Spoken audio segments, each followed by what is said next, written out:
लेकिन अब सवाल ये है कि कुरान मजीद अरबी ज़ुबान में क्यों नाजिल किया गया।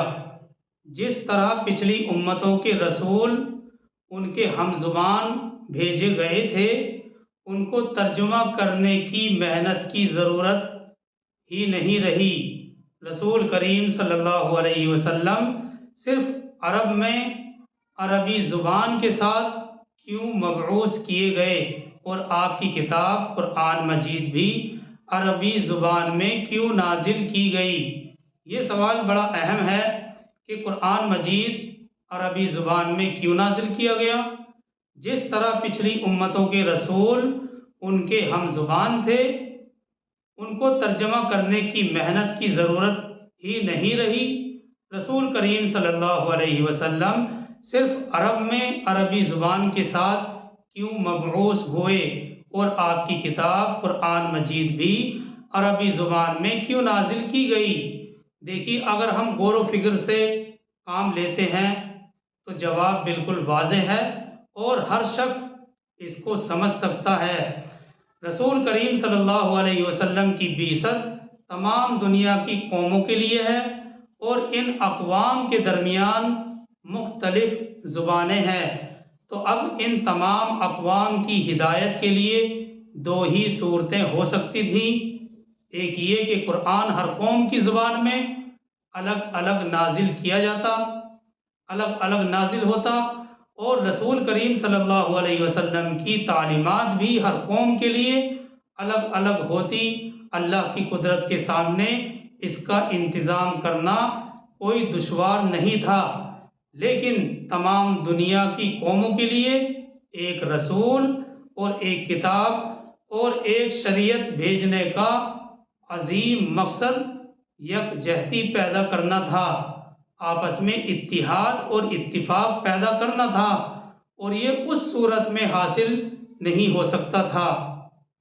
इसका जवाब यही है कि अल्लाह के लिए तमाम अक़वाम के लिए हिदायत की दो ही सूरतें हो सकती थी। एक ये कि कुरान हर कौम की ज़ुबान में अलग अलग नाजिल होता और रसूल करीम सल्लल्लाहु अलैहि वसल्लम की तालीमात भी हर कौम के लिए अलग अलग ही होती। अल्लाह की कुदरत के सामने इसका इंतज़ाम करना कोई मुश्किल और दुश्वार नहीं था, लेकिन तमाम दुनिया की कौमों के लिए एक रसूल और एक किताब और एक शरीयत भेजने का अजीम मकसद यकजहती पैदा करना था, और ये उस सूरत में हासिल नहीं हो सकता था। इसके अलावा जब हर कौम और हर मुल्क का कुरान और हदीस अलग अलग ज़ुबान में होते तो इसमें कुरान की तहरीफ के मुख्तलिफ रास्ते खुल सकते थे। और देखिए, कुरान करीम के कलाम का महफूज होना ये एक ऐसी हकीकत है कि कुरान के मुनकिरों के लिए भी उसे तस्लीम करने के अलावा कोई चाराकार है ही नहीं। इस सूरत में ये मोजिज़ाना सूरत कायम नहीं रहती। अगर अलग अलग ज़ुबानों में कुरान मजीद को नाजिल कर दिया जाता तो इस सूरत में ये मोजिज़ाना सूरत कायम नहीं रहती, और एक ही दीन और एक ही किताब के होते हुए उसके मानने वालों की इतनी राय हो जाती कि कोई आपस में वहदत कायम नहीं रहती। इस बात का अंदाज़ा हम इससे भी लगा सकते हैं कि कुरान मजीद के एक ज़ुबान में नाजिल होने के बावजूद उसकी ताबीर और तफसीर में किस कदर इख्तिलाफ जायज़ हुदूद में पेश आए हैं, और नाजायज़ और बातिल तरीक़ों से तो इख्तिलाफ की कोई हद है ही नहीं। लेकिन इस सब के बावजूद मुसलमानों की कौमी यकजहती और मुमताज़ तशख़्ख़ुस दुनिया की तमाम कौमों में एक अलग असर और एक अलग हैसियत रखता है। तो बातिल तरीक़े तो बहुत ज़्यादा इख्तिलाफ की सूरत पाई जाती है और इनकी तो कोई हद ही नहीं है, लेकिन इन सब के बावजूद मुसलमानों की एक कौमी यकजहती और मुमताज़ तशख़्ख़ुस इन सब लोगों में मौजूद है और वो इसको अच्छी तरह से समझते हैं। और फिर एक बात ये भी है कि अरबी ज़ुबान की कुछ खुशियात भी हैं, कुछ खुसूसियात भी हैं, और ये अरबी ज़ुबान अपने अंदर एक अलग ही खुसूसियत और अहमियत रखती है। जी हाँ, अरबी ज़ुबान आसमान की दफ्तरी ज़ुबान है। इस तरह फरिश्तों की ज़ुबान भी अरबी है, लोहे महफूज की ज़ुबान भी अरबी है, और जन्नत जो इंसान का असल वतन है, वतन असली है, और जहाँ उसको बहरहाल लौट कर जाना है, उसकी ज़ुबान भी अरबी है। तबरानी मुस्तदरक हाकिम शुआबुल ईमान में हज़रत अब्दुल्ला बिन अब्बास रज़ी अल्लाह ताला अन्हु से मनक़ूल है कि रसूल करीम सल्लल्लाहु अलैहि वसल्लम ने इरशाद फरमाया, हदीस के माना ये है कि तुम लोग तीन वजह से अरब से मोहब्बत रखो, अहले अरब से मोहब्बत रखो। एक ये कि मैं अरबी हूँ, दूसरे ये कि कुरान अरबी है, और तीसरे ये कि अहले जन्नत की ज़ुबान भी अरबी है। अल्लामा इब्ने तैमिया कहते हैं कि इस हदीस का मज़मून साबित है और हसन दर्जे से कम नहीं है, यानी उनकी निगाह में ये हदीस का जो मफ़हूम है वो हसन दर्जे से कम नहीं है और इसका मज़मून साबित है। और हमने इसको आपके सामने नकल किया तबरानी, मुस्तदरक हाकिम और शुआबुल ईमान के हवाले से। हज़रत अब्दुल्ला बिन अब्बास से मनक़ूल है कि रसूल सल्लल्लाहु अलैहि वसल्लम ने इरशाद फरमाया कि तुम तीन वजह से अरब से, अहले अरब से मोहब्बत रखो। एक ये कि मैं अरबी हूँ, दूसरे ये कि कुरान अरबी है, और तीसरे ये कि अहले जन्नत की ज़ुबान भी अरबी है। और फिर ये कि अरबी ज़ुबान अपने अंदर एक जामियत भी रखती है, क्योंकि इसमें अल्फाज कम हैं और मानी अपने अंदर एक समंदर लिए हुए हैं। और इस सिलसिले में एक हैरत अंगेज़ हकीकत ये भी है कि इस वक्त अरबी लुगत और मुहावरात में और उसके कवायद जो हैं नहू, सर्फ यानी ग्रामर में जितनी किताबें मौजूद हैं, उनमें से कसीर तादाद में अजमियों की भी लिखी हुई हैं, यानी अहले अरब के अलावा लोगों की भी लिखी हुई हैं। इससे ये बात मालूम होती है कि कुरान, हदीस, तफसीर और तशरीह में इन अजमियों का भी हिस्सा अरबियों से कुछ कम नहीं है। इस तरह रसूल करीम सल्लल्लाहु अलैहि वसल्लम की ज़ुबान और आपकी किताब अरबी होने के बावजूद पूरी दुनिया में छा गई, और दावत और तबलीग की हद तक अरब और अजम का फ़र्क बिल्कुल ख़त्म हो गया। हर मुल्क और हर कौम और हर अजमी ज़ुबान के लोगों में ऐसे ऐसे उलमा पैदा हुए, जी हाँ, जिन्होंने कुरान और हदीस की तालीमात को अपनी कौमी ज़ुबानों में निहायत सहूलत के साथ पहुँचा दिया, और रसूल को कौमी ज़ुबान में भेजने की जो हिकमत थी वो हासिल हो गई। इसके अलावा और भी बहुत सी वजाहतें इस सिलसिले में मुफस्सिरीन ने की हैं, हमारे लिए समझने के लिए इतना काफ़ी है। तो ये आयत 4 के तहत वजाहत थी। आगे चलते हैं आयत 5 की तरफ। वलक़द अरसलना मूसा बि आयातिना अन अखरिज कौमका मिनज़्ज़ुलुमाति इलन्नूर वज़क्किरहुम बि अय्यामिल्लाह। और हमने भेजा मूसा को अपनी निशानियों के साथ कि निकालो अपनी कौम को अंधेरों से उजालों की तरफ, और उन्हें खबरदार कर दो अल्लाह के दिनों के हवाले से। ये आयत 5 है। वलक़द अरसलना मूसा बि आयातिना अन अखरिज कौमका मिनज़्ज़ुलुमाति इलन्नूर वज़क्किरहुम बि अय्यामिल्लाह। और हमने भेजा मूसा को अपनी निशानियों के साथ कि निकालो अपनी कौम को अंधेरों से उजालों की तरफ, और उन्हें खबरदार कर दो अल्लाह के दिनों के हवाले से।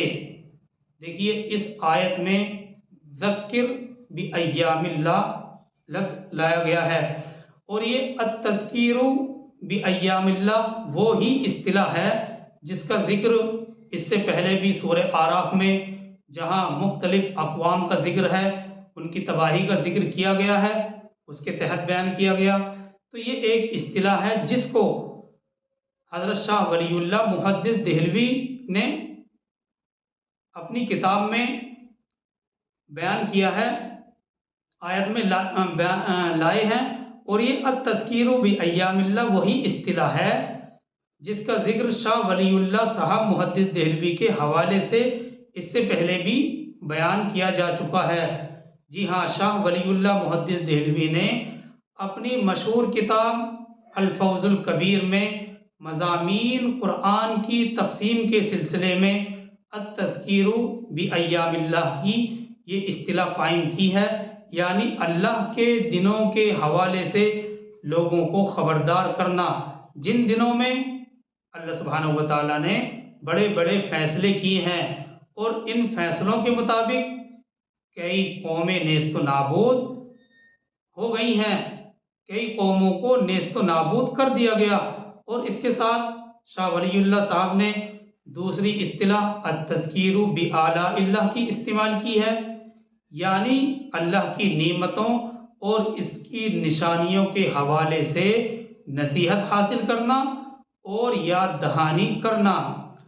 अब देखिए, ये तो थी एक इस्तिलाह जो कुरान की आयतों को सामने रखकर कायम की गई है। अब हम इसकी लफ्ज़ी तहकीक करते हैं। अय्यामुल्लाह यानी अल्लाह के दिन, दिन जो रात के मुकाबले में आता है। अय्याम ये यौमुन की जमा है जिसके माना दिन के मशहूर हैं। लफ्ज़ अय्यामुल्लाह दो माना के लिए बोला जा सकता है और वो दोनों यहाँ मुराद लिए जा सकते हैं। नंबर एक, वो ख़ास अय्याम जिनमें कोई जंग या इनकलाब आया, जैसे जंग बदर और उहद वगैरह के वाक़ियात, या पिछली कौमों पर अज़ाब होने के वाक़ियात हैं जिनमें बड़ी बड़ी कौमें ज़ेर ज़बर नेस्त नाबूद हो गईं। इस सूरत में अय्यामुल्लाह से मुराद इन कौमों को उनके कुफ्र के बुरे अंजाम से डराना और मुतनब्बह करना मकसद होता है। जी हाँ, वो ख़ास अय्याम जिनमें कोई जंग या इनकलाब आया, जैसे जंग बदर और उहद वगैरह के वाक़ियात, या ऐसे ही पिछली कौमों पर अज़ाब होने के वाक़ियात जिनमें बड़ी बड़ी कौमें ज़ेर ज़बर नेस्त नाबूद हो गईं। इस सूरत में अय्यामुल्लाह से मुराद इन कौमों को उनके कुफ्र के बुरे अंजाम से डराना, मुतनब्बा करना और बाखबर करना होता है। दूसरे माना अय्यामुल्लाह के अल्लाह की नेमतों और एहसानात के भी आते हैं। मतलब ये है, इस सूरत में उनको याद दिलाने का मकसद ये होगा कि शरीफ इंसान, एक बाइज्जत इंसान को जब किसी मोहसिन का एहसान याद दिलाया जाता है तो वो उसकी मुखालफत और नाफरमानी करने से शर्मा जाता है।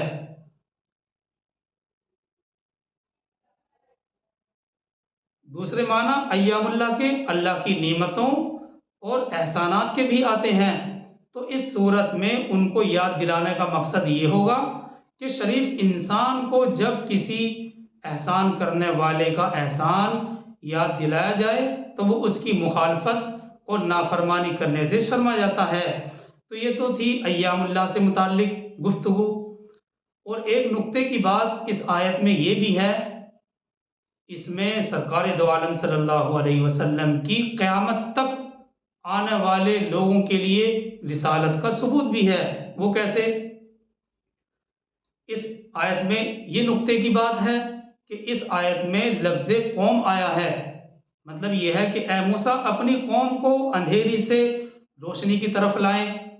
लेकिन यही मजमून जब हम इस सूरा की पहली आयत में हमने पढ़ा था, उसमें रसूल करीम सल्लल्लाहु अलैहि वसल्लम को मुखातब करके बयान किया गया, तो वहाँ कौम की जगह लफ्ज़ नास लाया गया। लफ्ज़ नास लाया गया, इसमें इस बात की तरफ इशारा मौजूद है कि हज़रत मूसा अलैहिस्सलाम की नबूवत और बीसत सिर्फ अपनी कौम बनी इसराइल और मिस्री अक़वाम की तरफ थी, और रसूल करीम सल्लल्लाहु अलैहि वसल्लम की बीसत तमाम इंसानों के लिए है। तो इसी लफ्ज़ से, लफ्ज़ कौम और लफ्ज़ नास से हमें ये बात समझ में आई और इसमें इशारा इस बात की तरफ मौजूद है कि मूसा अलैहिस्सलाम की नबूवत और बिसत सिर्फ अपनी कौम बनी इसराइल और मिस्री अक़वाम की तरफ थी, और रही सरकार दो आलम सल्लल्लाहु अलैहि वसल्लम की नबूवत और रिसालत और उनके मबूस होने का मकसद, ये तमाम इंसानों के लिए है। आगे चलते हैं इसी आयत 5 में, 5 के आखिरी हिस्से की तरफ।